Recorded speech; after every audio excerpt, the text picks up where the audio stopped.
Banker Lumina இல்லிக்குப்பம் road Guduvanchery ஜங்ஷன்ல இருந்து எக்ஸாக்டா 3 kilometres. Cookery சேனலை பார்த்து யார் வேணாலும் சமையல் பண்ணலாம், ஆனா சுவையான சமையல் பண்றது எப்படி? நான் இதயம் நல்லெண்ணெயில சமையல் பண்றேன், ஆஹா ஓஹோன்னு பாராட்டுறாங்க. நீங்களும் இதயம் நல்லெண்ணெயில சமையல் பண்ணுங்க, பாராட்ட வாங்குங்க. தினம் தோறும் வாங்குவே இதயம் இதயம். வணக்கம், செய்தி சுருக்கம். எதிர்க்கட்சிகளின் தொடர் அமளி, இரு அவைகளும் ஒத்திவைப்பு. பார்லிமெண்ட் குளிர்கால கூட்டத்தொடர் கடந்த 25ஆம் தேதி துவங்கியது. அதானி விவகாரம், மணிப்பூர் வன்முறை, உத்தரப்பிரதேச வன்முறை ஆகியவற்றை குறித்து விவாதிக்க கோரி எதிர்க்கட்சிகள் அமளியில் ஈடுபட்டனர். இதனால் இரு அவைகளும் முடங்கின. அதேபோல் நேற்றும் எதிர்க்கட்சிகளின் அமளியை தொடர்ந்து இரு அவைகளும் ஒத்திவைக்கப்பட்டது. இந்நிலையில் இன்று காலை 11 மணிக்கு பார்லிமெண்டின் இரு அவைகளும் துவங்கியது. லோக்சபாவுக்கு புதிதாக தேர்ந்தெடுக்கப்பட்டுள்ள பிரியங்கா, வசந்தராவ் சவுதான் ஆகியோர் உறுப்பினர்களாக பதவி பிரமாணம் எடுத்துக் கொண்டனர். இதனை அடுத்து கேள்வி நேரம் தொடங்கியது. நெடுஞ்சாலைத்துறை தொடர்பான கேள்விக்கு அமைச்சர் நிதின் கட்கரி பதிலளித்தார். எனினும் கேள்வி நேரத்தை ஒத்திவைத்துவிட்டு அதானி விவகாரம் குறித்து விவாதிக்க வலியுறுத்தி எதிர்க்கட்சி எம்பிக்கள் அமளியில் ஈடுபட்டனர். அவையில் தொடர்ந்து கூச்சல் குழப்பம் நிலவியதால் அவையை நண்பகல் 12 மணி வரை ஒத்திவைத்து சபாநாயகர் ஓம் பிர்லா உத்தரவிட்டார். மீண்டும் 12 மணிக்கு அவை கூடியது. அப்போதும் எதிர்க்கட்சிகள் தொடர் அமளியில் ஈடுபட்டதால் லோக்சபா நாள் முழுவதும் ஒத்திவைக்கப்பட்டது. இதேபோல் ராஜ்யசபாவிலும் எதிர்க்கட்சி எம்பிக்களின் அமளி தொடர்ந்தது. இதையடுத்து ராஜ்யசபாவை நாளை காலை 11 மணி வரை ஒத்திவைப்பதாக ஜெகதீப் தன்கர் கூறினார். எதிர்க்கட்சிகளின் இந்த செயல் ஜனநாயகத்தை பலவீனப்படுத்துவதாகவும் ஜெகதீப் தன்கர் கூறினார். பார்லிக்குள் நுழைந்தவுடன் பிரியங்கா சொன்ன விஷயம் பரபரப்பு வீடியோ. லோக்சபா தேர்தலின் போது கேரளாவின் வயநாடு, உத்தரப்பிரதேசத்தின் ரேபரேலி தொகுதிகளில் ராகுல் போட்டியிட்டார். 2 தொகுதிகளிலும் வெற்றி பெற்றதால் முறைப்படி வயநாடு தொகுதியை பின்னர் காலி செய்தார். அந்த தொகுதிக்கு சமீபத்தில் இடைத்தேர்தல் வந்தது. காங்கிரஸ் சார்பில் போட்டியிட்ட ராகுலின் தங்கை பிரியங்கா இமாலய வெற்றி பெற்றார். மொத்தம் 6,22,000 ஓட்டு வாங்கினார். 4,00,000 ஓட்டு வித்தியாசத்தில் இந்த வெற்றியை பெற்றார்.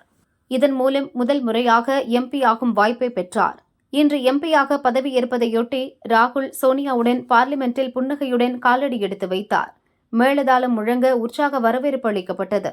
நான் ரொம்ப சந்தோஷமா இருக்கேன் என்று சொன்னபடி பிரியங்கா பார்லிமெண்ட்டுக்குள் நுழைந்தார்.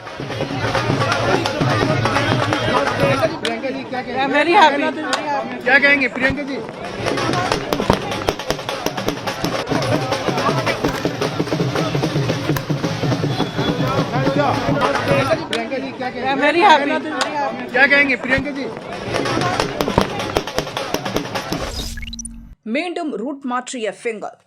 இது கணிக்கவே முடியாத புயலா? வெளியான பரபரப்பு தகவல்.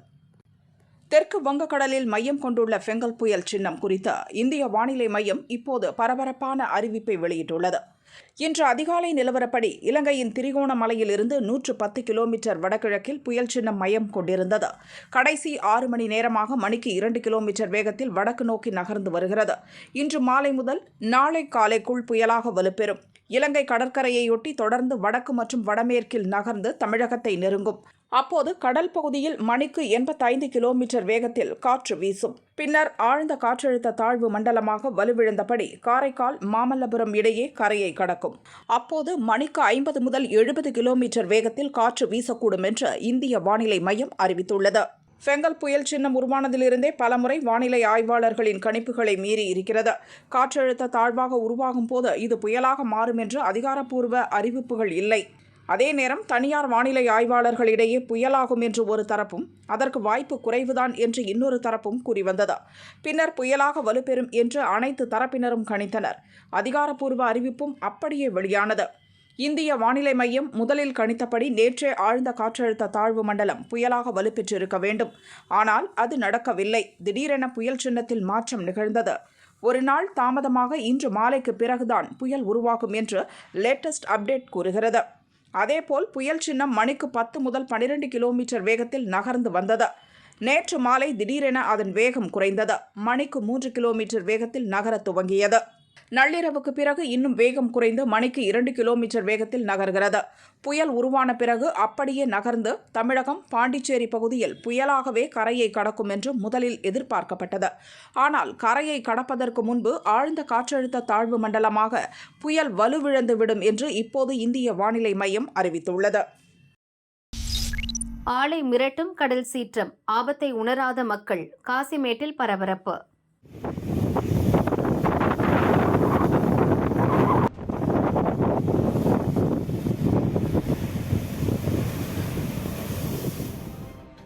வங்கக்கடலில் நிலவும் ஆழ்ந்த காற்றழுத்த தாழ்வு மண்டலம் இன்று மாலை முதல் நாளை அதிகாலைக்குள் ஃபெங்கல் புயலாக மாறும் என வானிலை ஆய்வு மையம் தெரிவித்துள்ளது. இந்த புயல் வலுவிழந்து 30ஆம் தேதி காலை காரைக்கால் மாமல்லபுரம் இடையே கரையை கடக்கும் எனவும் கணிக்கப்பட்டுள்ளது. புயல் உருவாக உள்ள நிலையில் கடலோர மாவட்டங்களில் பரவலாக மழை பெய்து வருகிறது. சென்னை காசிமேடு மீன்பிடி துறைமுகம் பகுதியில் 2வது நாளாக கடல் சீற்றத்துடன் காணப்படுகிறது. சுமார் 5 அடிக்கும் மேலாக எழும் அலையின் சீற்றம் காண்போரை மிரள வைக்கிறது. கரையில் உள்ள பாறைகள் மீது அலைகள் ஆக்ரோஷமாக மோதுகின்றன. ஆனால் ஆபத்தை உணராமல் பொதுமக்கள் பாறைகள் மீது ஏறி நின்று செல்ஃபி எடுக்கின்றனர். உயிர் சேதம் ஏற்படும் முன் போலீசார் உரிய நடவடிக்கை எடுக்க வேண்டும் என மீனவர்கள் கோரிக்கை விடுத்துள்ளனர்.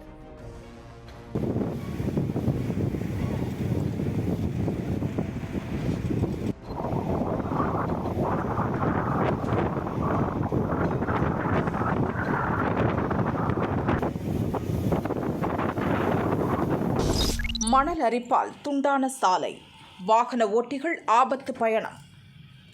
வங்கக்கடலில் நிலவும் ஆழ்ந்த காற்றழுத்த தாழ்வு மண்டலம் புயலாக வலுப்பெற உள்ளதால் கடலோர மாவட்டங்களில் பரவலாக மழை பெய்து வருகிறது. திருவள்ளூர் மாவட்டம் பழவேற்காட்டில் கடல் சீற்றத்துடன் காணப்படுகிறது.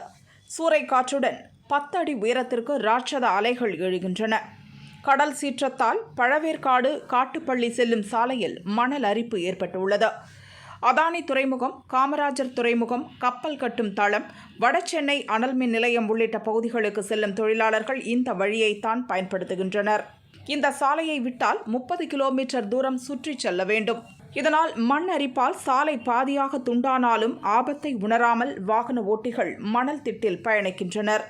பருவமழை காலங்களில் அடிக்கடி மணல் அரிப்பு ஏற்பட்டு சாலை துண்டாவதால் அவதிப்படுவதாக வாகன ஓட்டிகள் புலம்புகின்றனர். ஒரு நாளைக்கு இங்கே ஒரு 1000-2000 பைக்கு வேலைக்கு போகிறோம். எல்லாருமே பழவேற்காட்டிலேருந்து கருங்காலி வரையான பைக்குங்க இந்த வழியாக தான் நாங்கள் கிராஸ் ஆகணும். அதானி போட்டு, காமராஜர் போட்டு, ஷிப் பில்டிங்கு, இந்த மற்ற அத்திப்பட்டு புதுநகர் எல்லாருமே இந்த வழியாக தான் நாங்கள் எல்லாருமே போகணும். இப்போ பார்த்தீங்கன்னா ஒரு பைக்கும் இந்த கடல் சீற்றத்தால் போகும்போது இந்த மண்ணுங்க அடைச்சின்னு எங்களால் போகிறது கஷ்டமாகுது. இந்த பக்கம் போக முடியலைன்னா நாங்கள் 20-30 கிலோமீட்டர் சுற்றிக்கிட்டு போகிற சூழ்நிலை ஏற்படுது.